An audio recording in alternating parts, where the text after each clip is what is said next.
Asara. Good.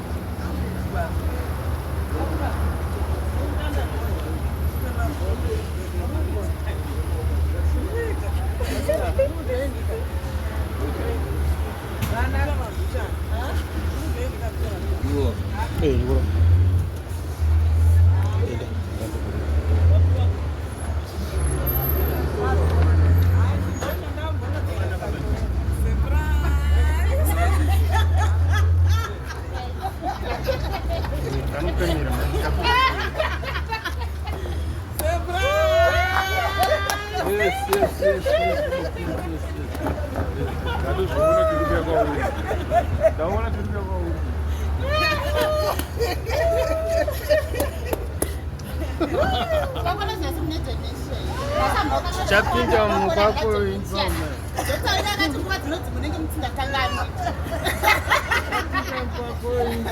Tirakidzeyo kakuno. Timudzileyo tikwamirewo. Yes.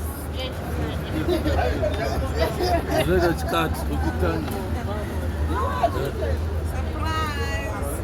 Oh my God.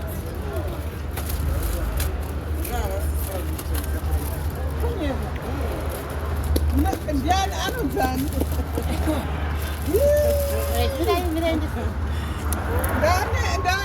Ndiri too excited kani wedwe.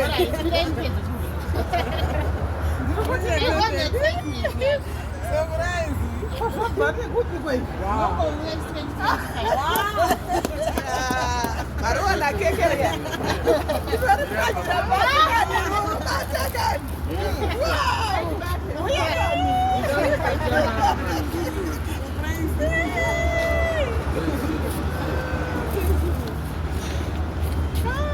Thank you. Anyway. Surprise. A nice one. Nice one. Oh, what?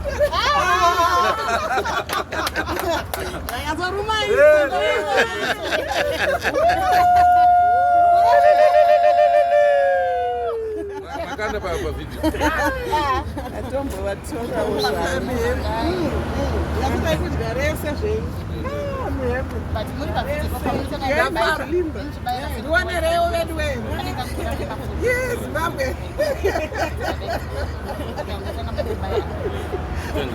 Ndiwanerewo vanhu wenu. Ndiwanerewo vanhu wenu. Ndiwanerewo chivutiro.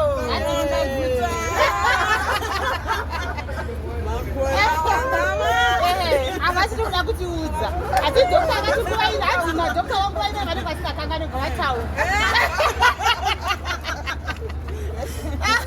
Jeraiwe, wona zvandaitwa. Wona zvandaitwa kani? Wona yo. Baba de. Happy Baba Day. Happy Baba Day to you. Happy Baba Day to you. Happy birthday to you. How old are you now? How old are you now? How old are you now?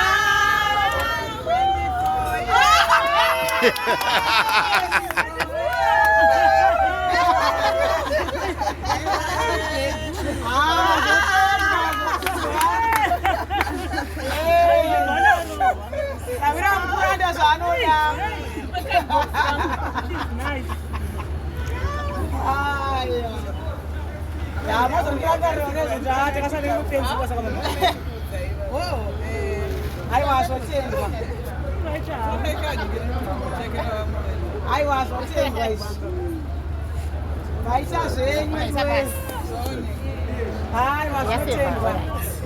Editor banga munigiri.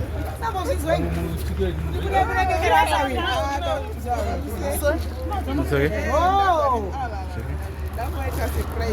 All right.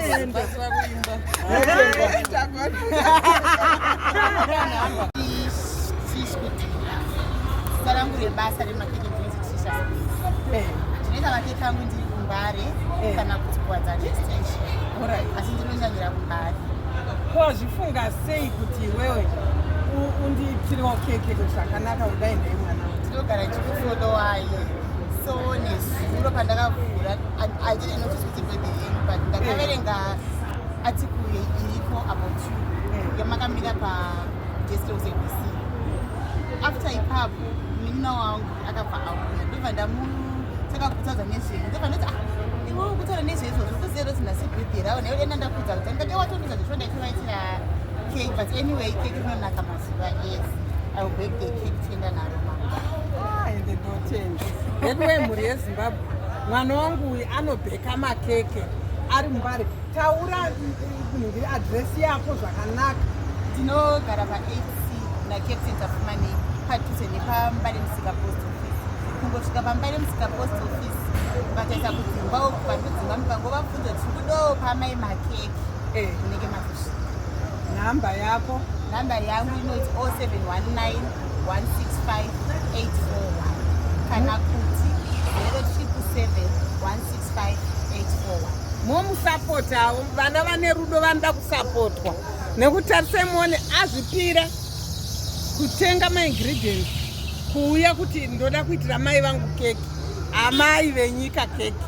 Amone kuti zvinonakidza izvozvo. Aiwa ndafara mwanangu. Thank you mwanangu. Thank you so much. I'm happy.